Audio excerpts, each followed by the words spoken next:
right, welcome to the agenda on Dominion Brokers Group this lovely morning. On the agenda today, we'll be looking at three major issues: insecurity, politics, and then an update on the Israel-Iran crisis. I am Chike Ubogo. Let's start this way. A farmer identified as Baba Yakubu has been hacked to death by suspected herders in Mekwari village, located in the Kwali Area Council of the Federal Capital Territory, Abuja. According to family members, the tragic incident occurred on Thursday last week while the farmer was working on his cassava farm. A relative, Danjuma Ishaku, explained that the confrontation began when herders allegedly led their cattle into Yakubu's farmland, causing damage to his crops. Yakubu, on the other hand, reportedly rushed over to confront the herders. After they allegedly ignored his complaints, he used his cutlass to strike one of the cows. Would you say that was Yakubu's mistake? Well, the situation quickly escalated while one of the herders allegedly retaliating by pulling out a cutlass and attacking Yakubu. One of Yakubu's sons, who witnessed the incident, managed to escape and alert others. The wounded farmer was rushed to Kwaita Clinic, where he was confirmed dead by medical personnel. It sounds like a movie, right? It's not a movie. It is reality. Meanwhile, the police authorities in Kwali have confirmed the incident and stated that investigations are currently ongoing. This tragic event has once again raised concerns over the rising tension and recurring clashes between farmers and herders across Nigeria, particularly in rural communities where land disputes and crop damage often lead to violent outcomes. Let's come down here to Oyo State. In Oyo State, Commissioner of Police Johnson Adenola has appealed to the residents of Ilero community in the Wajowa local government area of the state for calm following the invasion by suspected herders that led to the death of one person and the abduction of two others. The incident, which occurred at the weekend, had thrown the entire community into palpable fear and panic. A resident who witnessed the invasion but refused to be identified for security reasons said, and I quote him, "We have been having sleepless nights for years in this town." The town is Ilero. The attackers, suspected to be Fulani headsmen, had wreaked serious havoc in this town. End of quote. The State Commissioner of Police, Johnson Adenola, during his visit to the community, Ilero community, and even neighboring communities, assured them maximum security in the area. He reaffirmed the State Police Command's commitment to maintain relative peace in the state through sustained community engagement, strategic patrols, and intelligence-led operations. The Commissioner of Police urged the youth to cancel their planned protests to prevent them from being hijacked by criminal elements. Starting this discussion this morning with me in the studio here is our in-house analyst, public commentator, and social activist, Dolapo Charles Anjorin. Dolapo, good morning. It's good to have you again this week. Good morning, Mr. Chike. I'm delighted to be sitting alongside you, dissecting some of these issues this morning. Yes, looking at what we have here, especially on insecurity, it's been reports of farmer-herder clashes. But you see, I want us to look at it from a different angle and call a spade what a spade is called. Do you see it as farmer-herders clashes or herders' invasion on farmlands, thereby causing crisis? When they invade farmlands and you accost them, the next thing they become violent. Yeah, you see, we will call a spade, and we will not call it an agricultural tool, this morning. what is happening right now, is an invasion on farmland. It looks like state-sanctioned terrorism. This has gone beyond farmers-herders clashes. In the past, we used to have farmers-herders clashes, but this insecurity when it comes to Fulani herdsmen invading farms, it has metamorphosed, into terrorism. We have these guys killing, maiming, and abducting residents of communities, where they are innocent just because, they have cattle. And I think those cattle are just a smoke screen, is actually a smoke screen. You see the cattle as a smoke screen. Yeah, to perpetuate. Some would also want to agree with you, because some owners of these cattle have been alleged to be even indigenes of the state. Indigenes, people who own it are not. Yeah, so they contracted it out to these herders, to help them nurture, feed, and everything, so that they can become fattened, for economic reasons.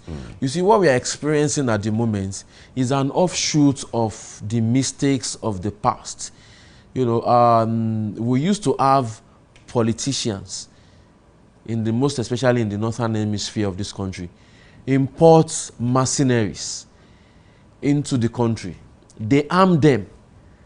And once they harm them like that, it's very, very difficult to disarm these people.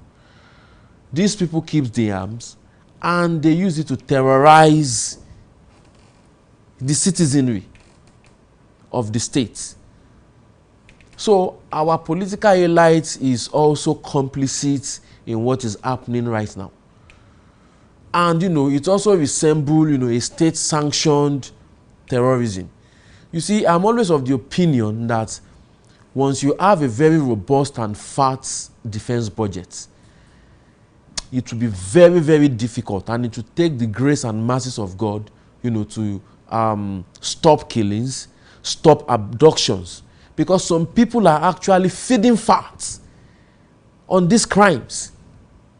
It was the late General Sani Abacha that said that any terrorist act that lasts beyond, not terrorist acts, any insecurity breach that lasts beyond 24 hours, is terrorism, which means government has a hand in it.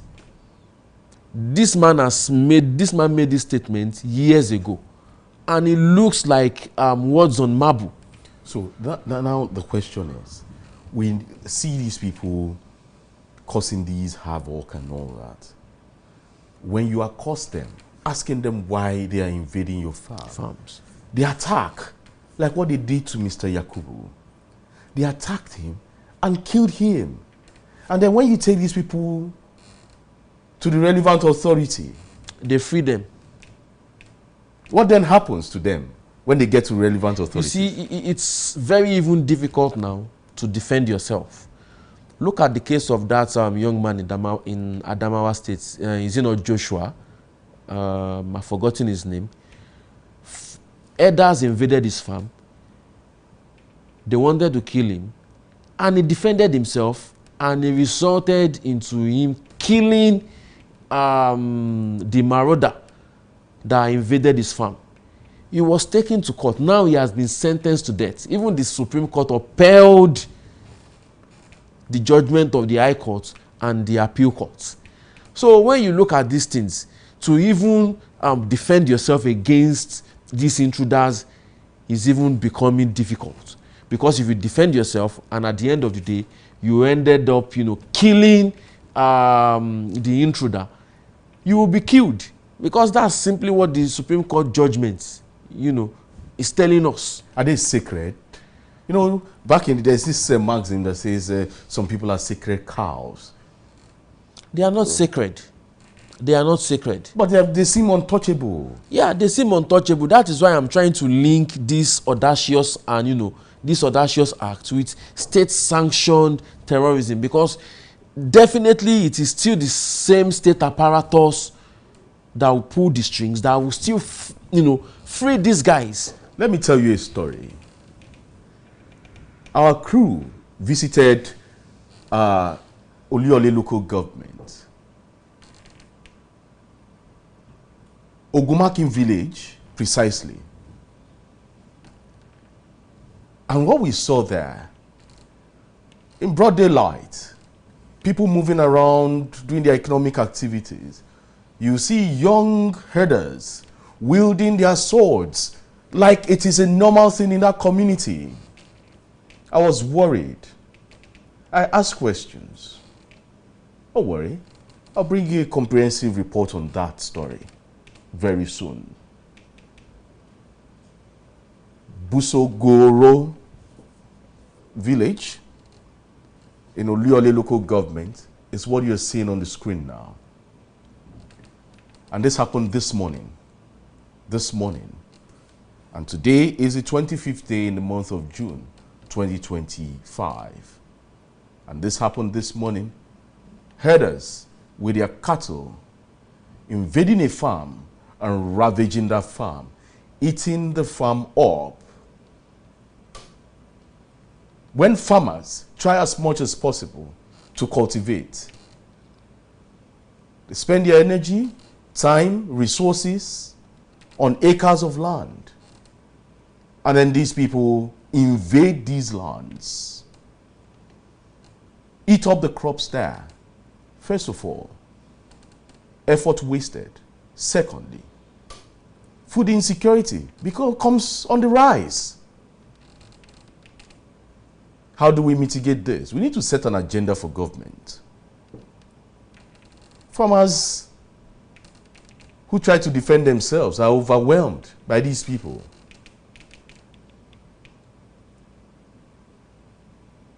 Government needs to do something about this. And our security agents seem to be complicit, especially when these issues, these cases are reported to them. You want to ask the question, why are these people seeming to be on the right side, even when they, cause so much havoc? But let's leave that. I hope security agencies will do their best to making sure that these things are nipped in the bud. Let's go to politics now. More issues are emerging about the struggles of democracy in Nigeria and the roles of some individuals in the aftermath of the annulment of the 12th June 1993 election, popularly called the June 12 election. The latest controversy was arguably stirred by the honor granted by President Bola Tinubu on the 12th of June 2025 to many Nigerians who played key roles in the struggle to actualize the mandate of the winner of that election, acclaimed winner, late Moshood Kashimawo Olawale Abiola, popularly known as the MKO. In his initial reaction, former governor of Jigawa State, Sule Lamido, claimed that the President Bola Ahmed Tinubu today, did not honor the right people. And then you want to ask, who are the right people? Who are those people Sule Lamido referred to as the right people? Yeah, I think one of those people is actually Senator Iyorchia Ayu, who was the then Senate President. Senator Iyorchia Ayu was actually rallying the National Assembly, to prevail on the military government to install MKO Abiola. For the sake of our listener, Iyorchia Ayu, yes. Senator Iyorchia Ayu, then Senate President in 1992, yes. Now happened to be the former embattled national chairman of the PDP. Yes. So he was the one that was trying to rally the whole of the National Assembly, yes. To install MKO Abiola as president. But the military guys do not have that. So they manipulated the National Assembly against Iyorchia Ayu, and he was impeached. And and they installed their own puppets, whom they can easily manipulate in the person of Ame, to become the Senate president. So when you look at this, it was short-lived. Yeah, it was short-lived. So when you look at the contribution of Iyorchia Ayu to the fight of democracy, popularly known as June 12, you know, he played an immense part, you know, in June 12, 1993. So you just mentioned Iyorchia Ayu. Who other people, or who other person, or what are the other people that you feel should be? Yeah, for example, you have people like Dele Momodu. You know, these are the people, Bashorun, Dele Momodu, these are the people who actually took the front row seats, you know, when it comes to June 12, 1993. And I think what President role did Dele Momodu play? Dele Momodu was more or less like an inner caucus, one of the members of the inner caucus of MKO Abiola. You know, before MKO Abiola makes a decision, you know, the likes of Dele Momodu, you know, will be part of, you know. No doubt. But what role did he play for June 12? Yeah, you know, at some point, his life was at stake. You know, he had to, you know, travel out of Nigeria, you know, and fight from afar. But before he left, you know, he was arrested, he was incarcerated, and when there was a threat to his life, you know, just like the proverb says, you know, we live to fight another day. But I think the real heroes of June 12 that were not honored are the National Association of Nigerian Students, who were always on the street on a daily basis, civil societies that were always on the street on a daily basis, not the elite formation of NADECO, where most of them, you know, ran out of Nigeria, including the current president of Nigeria, President Bola Ahmed Tinubu. Talking about that, you know, Lamido granted an interview on Arise Television, where he alleged that President Bola Ahmed Tinubu, who many people believed played a key role in the efforts to actualize MKO Abiola's mandate, supported the annulment of the June 12, 1993 election. That's a grave indictment on the president. However, Lamido said President Tinubu attempted to rewrite history with recent rhetoric on the election, even though the Nigerian leader was a staunch supporter of the former military ruler, Ibrahim Babangida, whose regime annulled the election. Lamido went ahead to say that while he and others confronted the military in the aftermath of the election, Tinubu supported the annulment and sided with the Babangida regime. Another indictment. The former governor downplayed the president's role in the resistance to military rule, suggesting that his democratic credentials were overstayed. Let's listen to former Governor Lamido this morning on the agenda. You see, I feel highly entertained by Tinubu's rhetorics, the way he's dramatizing his own role, you know, in Nigerian democracy. Luckily, we're all alive. Please go. Luckily, we're all alive. We're all there. We're all, you know, participants in that particular, you know, sphere of political activity. So I was in the middle of it. Tinubu became relevant and noticeable after Abacha took over government. Before then, he was in the Senate, was the secretary of the party. And with all respect to him, you see, he was part of those people who were supporting Babangida's annulment of June 12. He was part of it. His own mother, Haja Mogaji from Lagos, was organizing Lagos marching women to come to Abuja to pledge, you know, support for Babangida. I'm saying this because it's simply history. I mean no harm. I mean don't mean to embarrass him. But then you see, he was actively handing gloves to Babangida. Now, when Babangida saw the fact that, you know, he was having a problem with the party, he went to the National Assembly to address them. One infamous speech was, you know, they are trying to incite you.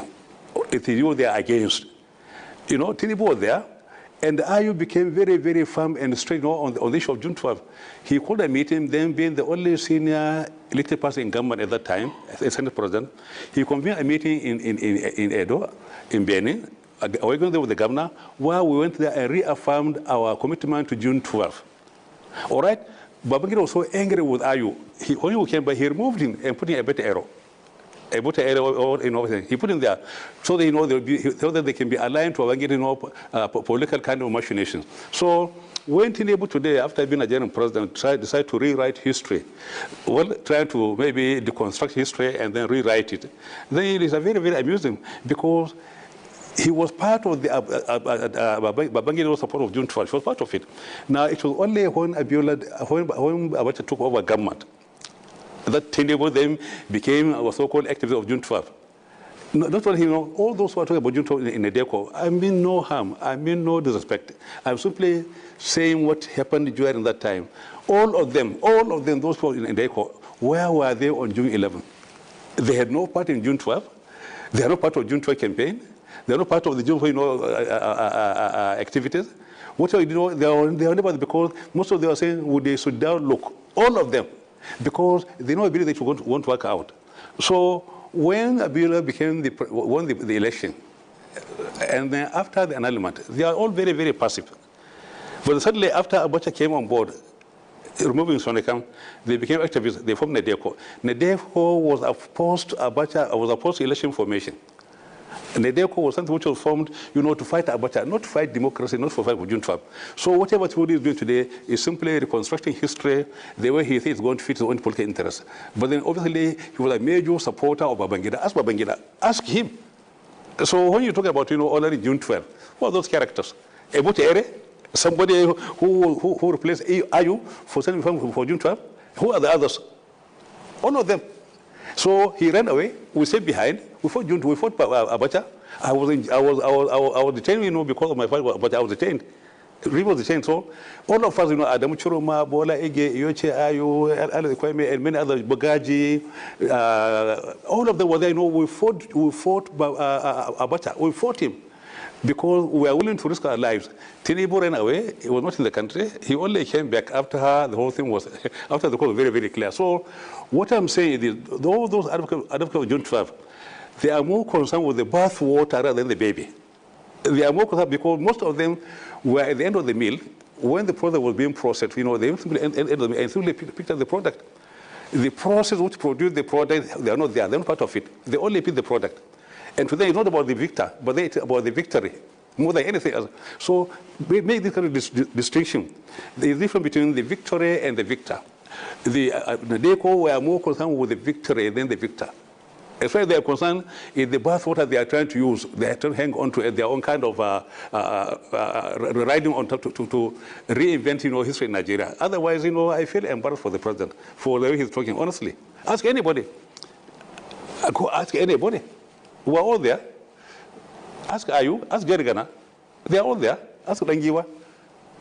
So what is happening today in Nigeria is simply something very, very laughable. People, who had no political pedigree, who had no political history, who are not known as freedom fighters, are now at the forefront fighting for Nigerian democracy. Well, that's Sule Lamido there, former governor of Jigawa State. Well, you listen to what he said, Doakpo, and he made some serious serious points. Indictments. You might call them points, but I see them as indicting Mr. President. At that time, Sule Lamido, during that era, was the secretary of the SDP. Yeah. National secretary of the SDP. Meanwhile, the national chairman of the SDP before the primaries was Babagana Kingibe. And when Babagana Kingibe was chosen as a running mate to late Chief Moshood Kashimawo Olawale Abiola, MKO Abiola, then Chief Tony Aneni, late Tony Aneni, was made the chairman of the SDP, and he led the party to the June 12 election. So it was Sule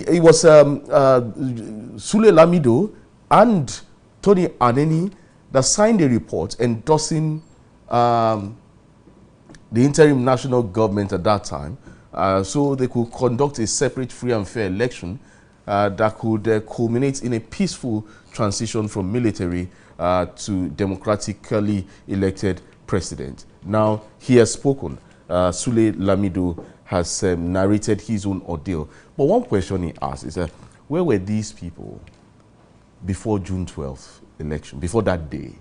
Where were they on June 12th? And where were they after June 12th? noting that Mr. President then had gone on exile, was out of the country at that time. You see, all details around Tinubu, you know, it's been basically reinvented.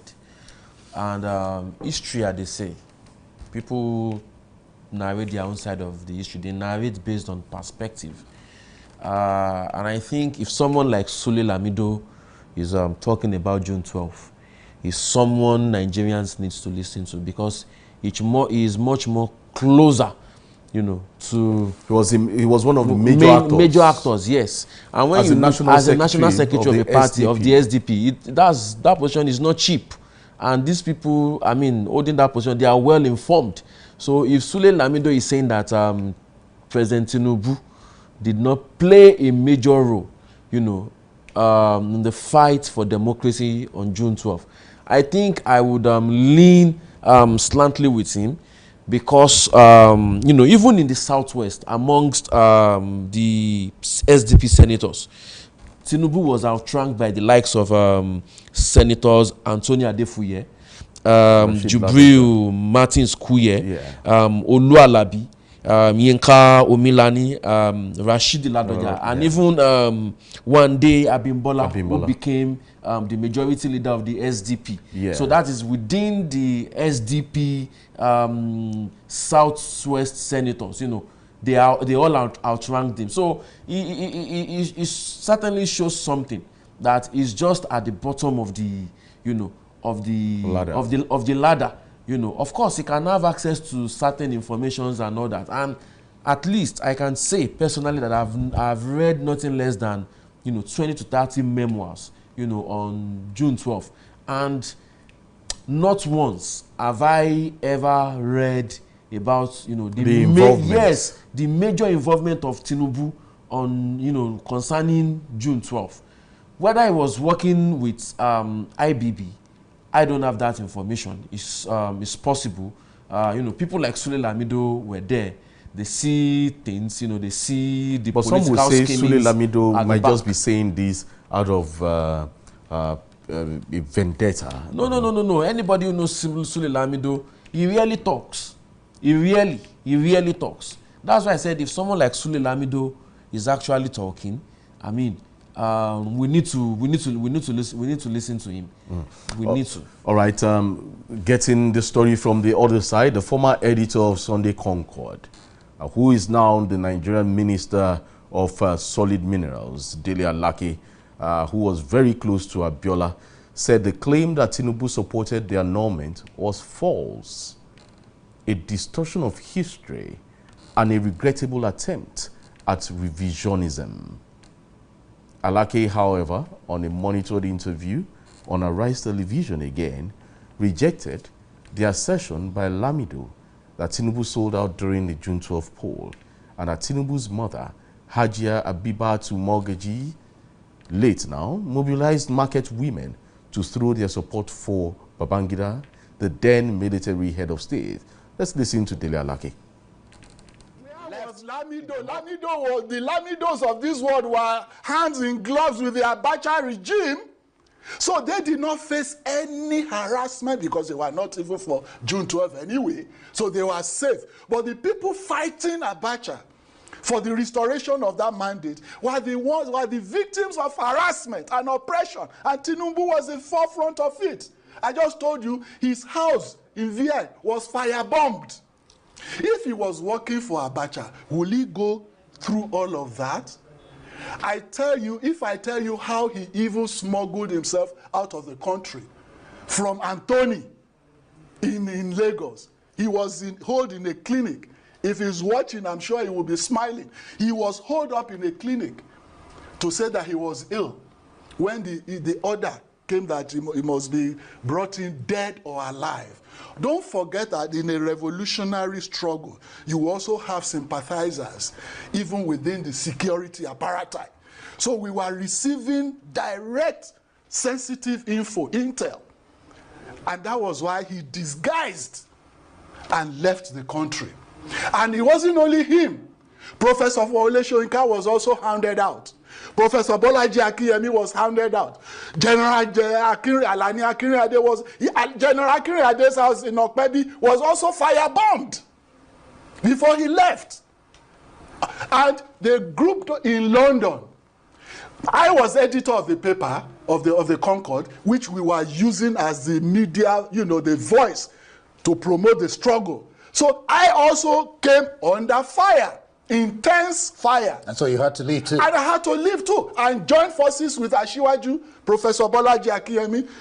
Professor Wole Soyinka was making the rounds all over the world, you know, giving talks against the regime at home. In fact, the NADECO meeting, the nucleus of the NADECO movement abroad in London, was the office of that NADECO was hosted by General Alani Akinrade, one of his flats off Edgware Road. That's where we met every Tuesday. Myself, Chief John Oyegu is still alive, who was former chairman of APC. He was with us in London on exile. Professor Akinyemi, like I said, the late Commodore Dan Suleiman was also there with us. And then the late Bobonwo Sisi was there with us. All right. Tokunbo Afikuyomi is still alive, was there with us. All right, Minister. That was the nucleus of NADECO abroad. And we were being funded by Asiwaju Bola Ahmed Tinubu and General Akinrade. All right, well, it's an interesting one there, where you have Dele Alake rebuted all the claims by former governor of Jigawa State, Sule Lamido there. Well, you want to look at the role Tinubu played in June 12 saga. Well, you listen to Dele Alake there, coming out with names. Many of them are still alive, and then for verification's sake, that's what he just did now. But after intense fact-checking, contrary to what Lamido and the SDP leadership, Tinubu condemned the annulment of the June 12, 1993 elections. Tinubu also condemned the plan to conduct a new election by the interim national government, describing it as another coup d'etat and urged Nigerians to reject injustice. You just want to react to what Dele Alake just said now. This is the way I will react. I want to say that who is Dele Alake in the scheme of things to question what Sule Lamido has said? He was the editor of the Concord newspaper. I'm coming to that. Now, it's just like saying that a stranger, you know, knows about the inner workings of the current president more than Dele Alake or Ganduje. They know their political schemings more than Dele Alake or Ganduje. Is that not absurd? Yes, it was just see, anybody who knows Chief MKO Abiola very, very well will tell you that nobody writes MKO speeches. MKO, with all the proverbs, the invocation he deploys in his write-up, in his speeches, MKO writes his own speeches himself. Basically, what it does is to give Dele Alake to correct syntax and grammar. That's all.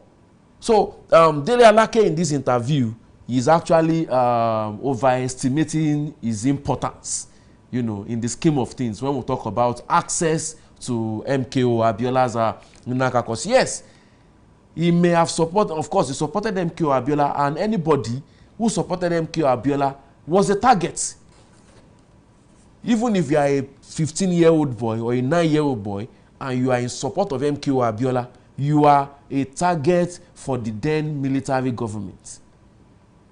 Now, from Dele Alake's speech again, he said Tinubu condemned the interim national government's proposition to conduct a new election. And meanwhile, the main actor of this event, Chief MKO Abiola, was in cahoots with Abacha, was in cahoots with Babangida. As a matter of fact, it was Abiola who said that IBB should install an interim national government. And when IBB installed the interim national government, Abacha came on board. He supported Abacha to oust Ernest Shoneko in the thinking that Abacha would hand over power to him. MKO Abiola alienated his political subordinates and party men, the likes of Sule Lamido, the likes of Shehu Musa, the late Shehu Musa Yaradua. So if Dele Alake is saying that Tinubu condemned the ING for trying to redo another free and fair election, meanwhile MKO was supporting the installation of a new interim national government, does this not also in a way speak to the assertion of Sule Lamido? Well, so when you look at it, this thing is just they are just perspectives. Everybody talking from their own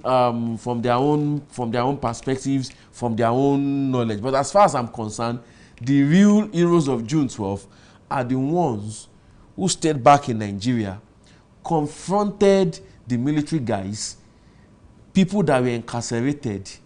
That was why Sule Lamido built 37 houses, in Jigawa State, for people who stood and fought for democracy of June 12, 1993. He's there in Jigawa State. Bola Ege has a house in Jigawa State. The late Abubakar Arimi has a house in Jigawa State. Sule Lamido built 37 houses. Those are the people who stayed and fought. The people like late Gani Fawehinmi, they stayed. They didn't smuggle themselves out of the country and fight the military dictator from abroad. Okay, you see, you are a fan of Max Sulin. Max Yolun, yes. Yeah, the author of Nigeria Soldiers of Fortune. Yes. Right.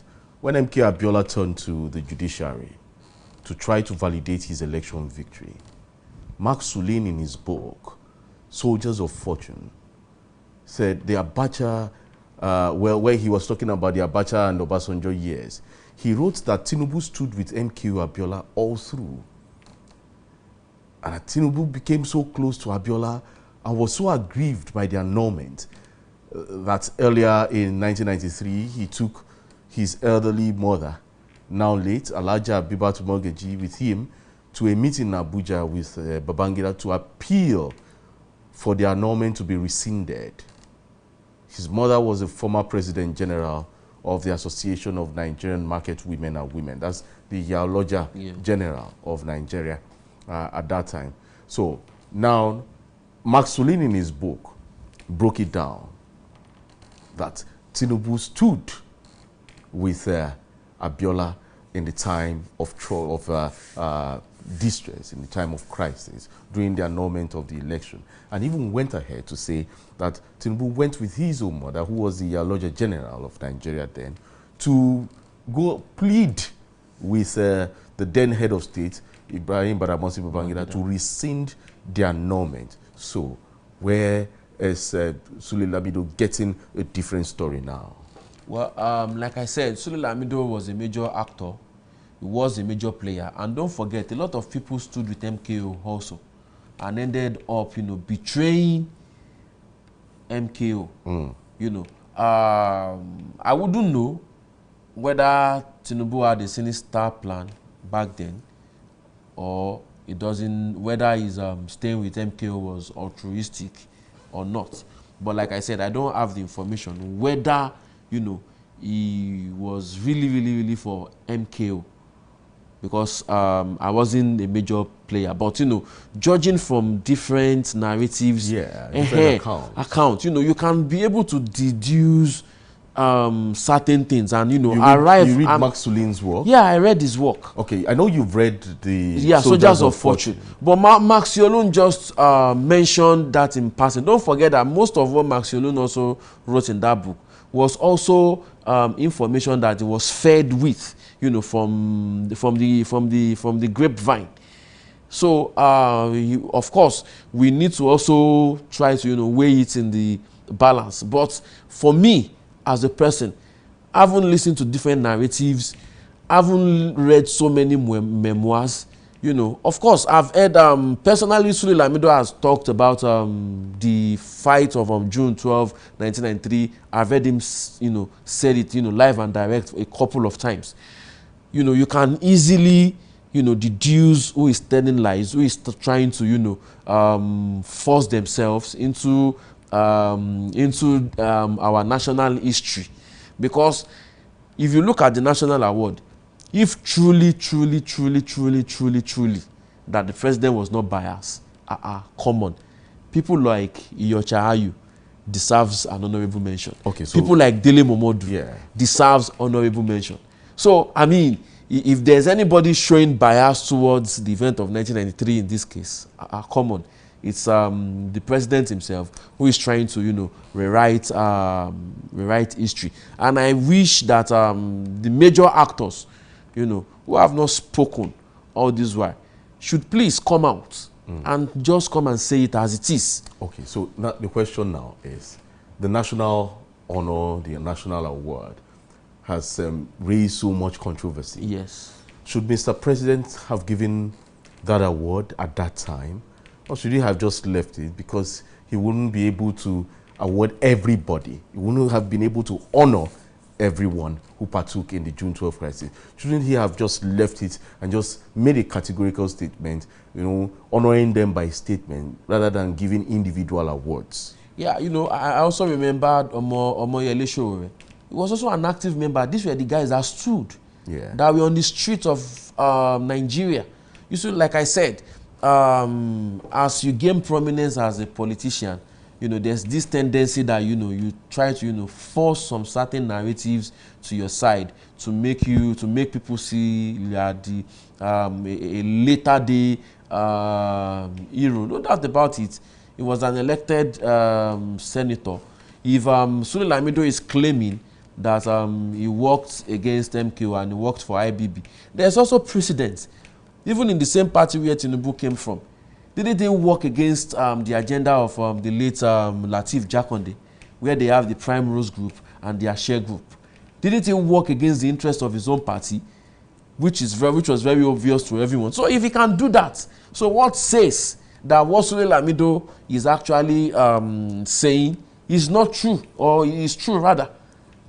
So back to the question I asked, should Mr. President have awarded or honored some people for the June 12 activity, or should he have just given a statement, you know, honoring everyone with a statement rather than giving individuals? Because he should have just honored everyone with a statement. Okay. You know, that would have been better than giving an award where, you know, even me as a young man at the moment knows that this award is actually skewed to people who are just genuflecting, or let me say, people who are genuflecting before him, and people who are just aligned with his own political interests. Okay. Now, let's round this up by going to the update on the international scene. Well, President Trump has lashed out on Iran and Israel for launching attacks after he had announced an end to their brief war. Trump later took credit for bringing an end to the fighting in a post on social media, as a preliminary U.S. report cast doubts on one of his big claims, which has been the talking point since yesterday, that U.S. airstrikes had destroyed key Iranian nuclear facilities and crippled the country's efforts to develop an atomic weapon. Let's get to listen to Trump lashing out on Israel and Iran.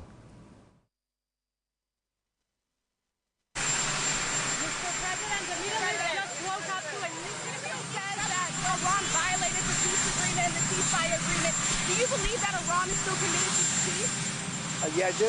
They violated it, but Israel violated it too. Are you questioning if Israel is committed? Israel, as soon as we made the deal, they came out and they dropped a load of bombs, the likes of which I'd never seen before. The biggest load that we've seen. I'm not happy with Israel. You know, when I say, okay, now you have 12 hours, you don't go out in the first hour and just drop everything you have on them. So I'm not happy with them. I'm not happy with Iran either.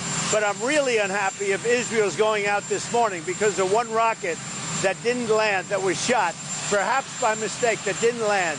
I'm not happy about that. You know what? We basically have two countries that have been fighting so long and so hard that they don't know what the they're doing. Do you understand that? All right, President Donald Trump there of the United States of America, he's not happy with Iran and Israel, despite the fact that they reached a truce. However, he says bombs were still being